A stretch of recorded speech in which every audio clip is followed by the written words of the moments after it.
बड़ा निकला गेला। क्या कि मैया के बिंदिया लीलार बड़ा निकला गेला। कि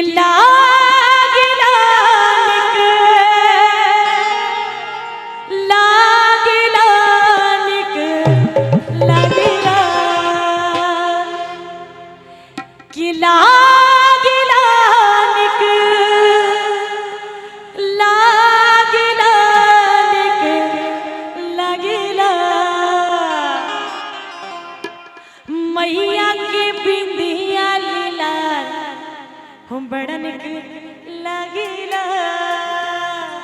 बोली सच्चे दरबार की जय है जय। तो दोनों हाथ एकदम पूरे पूरे उठाइए, जरा दोनों हाथ एकदम पूरे पूरे उठा के, जिनके पास हाथ है वही उठाना और जिसके पास नहीं है उसकी बात ही जुदा है।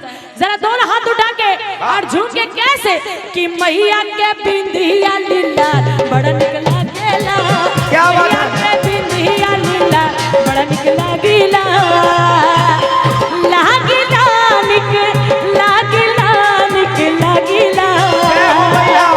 लागिला निकला गेला निकला गेला। और मुझे लगता है कि माँ का दरबार किन्हीं को अच्छा नहीं लग रहा है। जरा लग रहा है तो उठाइए पूरे पूरे हाथ एकदम। इधर से चाहूंगी जितने हैं जरा उठाइए दोनों हाथ। देखिए मैंने कहा है कि दरबार में जिसने किया शर्म उसके फूटे करम, इसीलिए जरा उठाइए दोनों हाथ, जो दरबार में वही उठाना और दोनों हाथ उठाकर झूम के कैसे कि मैया के बिंदिया लीलार बड़ा निकला गेला। मैया के बिंदिया लीलार बड़ा निकला गेला।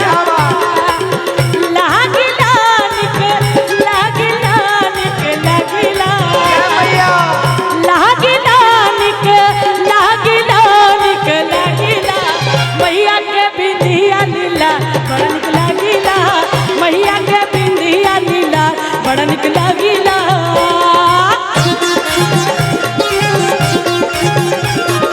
ताली क्या बात है।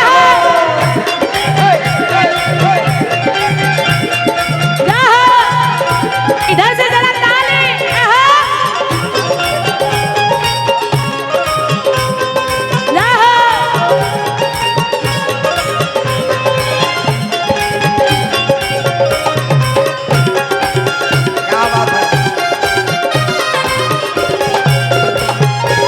नाक में नथुनिया गले शोभे चक्रहार।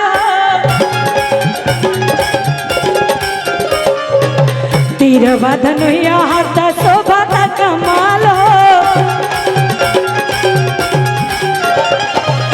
नाक में नथुनिया गले शोभे चक्रहार हो। तीरवा धनुया हाथ शोभा का कमाल। सहजला बड़ी सहजला बड़ी सजला।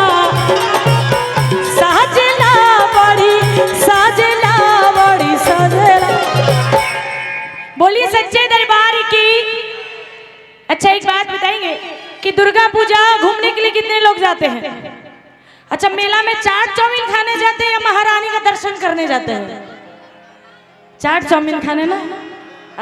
देखे बोलिए सच्चे दरबार की। बोलिए लाल चुनरिया वाली की। जरा दोनों हाथ उठाइए जो माँ को मिलने जाते हैं, जो माँ से मिलने जाते हैं दुर्गा पूजा, वही दोनों हाथ उठाइए। कहना है कि जिनके पास एक हाथ है जरा एक हाथ को उठाइए और जिसके पास दो हाथ है जरा दोनों हाथ को उठाइए।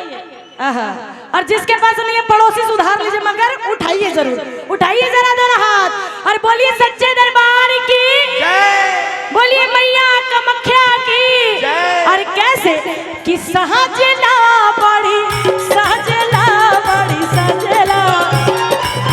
सहजला बड़ी सहजला बड़ी। आप लोग का हाथ में दर्द हो जाता है क्या तुरंत? हाथ नीचे उठाइए जरा दो हाथ। पूरे पूरे हाथ उठाइए। देखिए आनंद कितना आएगा। ऐसे नहीं, मैं बताती हूँ कैसे। हाथ में ताली नहीं बजाना है, पहले हाथ उठाइए। और जितने मैं चाहूंगी कि जितने हैं सारे कैमरा एक बार उधर घुमाइए। हाँ आप लोग घुमाइए।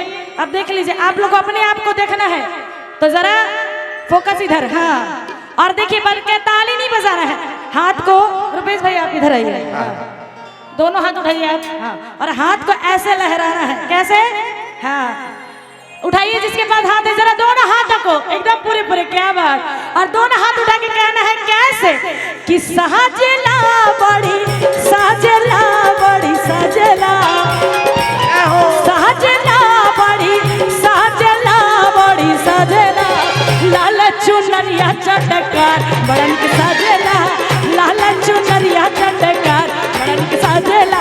ताली 1 2 3 4 इधर से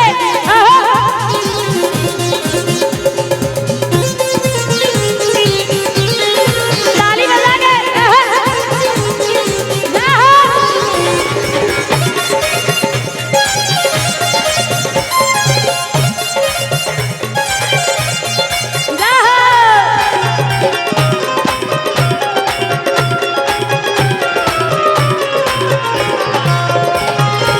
चमकेला चंदा जैसन चेहरा नूरानी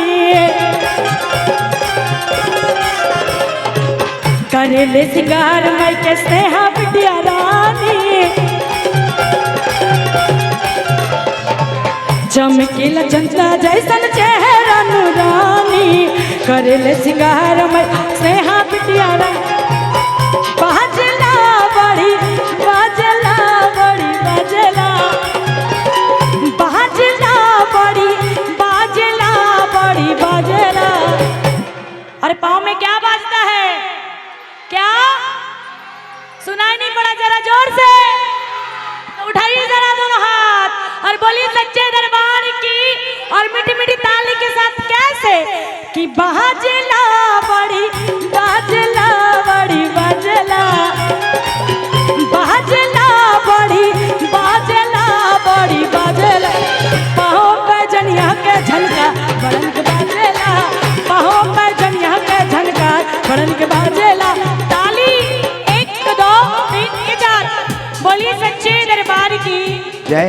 अच्छा अगर आप लोगों को कुर्सी मिल गया है तो कुर्सी घर लेके जाना है क्या, नहीं ना, तो उठाइए हाथ, जितने कुर्सी वाले जरा दोनों हाथ उठाएंगे और कहना है कैसे साजला बड़ी साजला बड़ी साजला साजला बड़ी साजला बड़ी।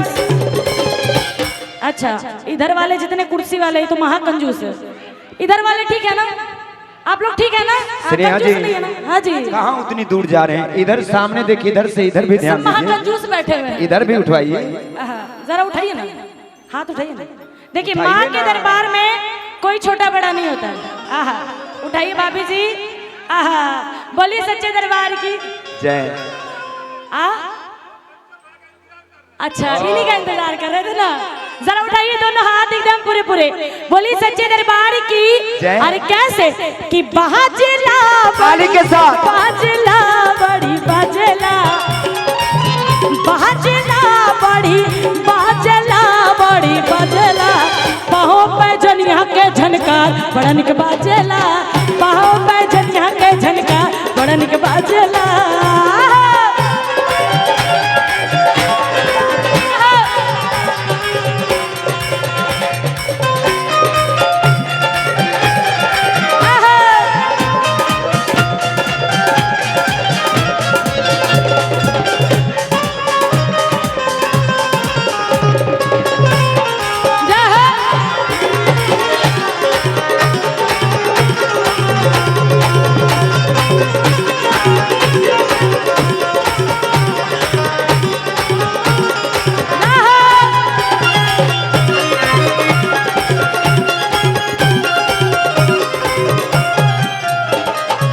नाक में नथुनिया कर शोभे चंद्रहारो तीर वदनुया हाथ शोभा कमाल हो। नाक में नथुनिया कर शोभे चंद्रहार हो तीर वदनुया हाथ शोभा कमाल। राजला बड़ी राजला बड़ी राजला राजला बड़ी राजला बड़ी राजला। बोली सच्चे दरबार की। अच्छा, कहते हैं कि अगर जो माँ के दरबार में मांग लेता उसे किसी के सामने मांगने की जरूरत नहीं पड़ती। तो सुनिए, कहना है क्या कि नाचला बड़ी नाचला बड़ी नाचला कि नाचला बड़ी नाचला बड़ी नाचला दूरा दी सेवा का तोहार सेवका नाचला। क्या बात है आंटी जी, बड़ा अच्छा डांस कर रहे हैं। बोली सच्चे दरबार की जय। जरा उठाइए सारे माताएं लोग, जरा दोनों हाथ उठा के बोलिए मैया कामाख्या की जय। सच्चे दरबार की जय। और कैसे कि नाचला बड़ी नाचला बड़ी नाचला नाचला बड़ी नाचला बड़ी नाचला दूरा दी से बका तोहार सेवका नाचला दूरा दी से बका तोहार बड़ा निक लागेला लागिला निक लागिला निक लागिला लागिला निक लागिला निक लागिला मैया के बिंदिया लीला बड़ा निक लागेला मैया के बिंदिया लीला बड़ा निक लागेला मैया के बिंदिया लीला बड़ा निक लागेला मैया के बिंदिया लीला बड़ा निक लागेला मैया के बिंदिया लीला बड़ा निक लागेला मैया के बिंदिया लीला हो बड़ा निक लागेला। बोलिए सच्चे दरबार की।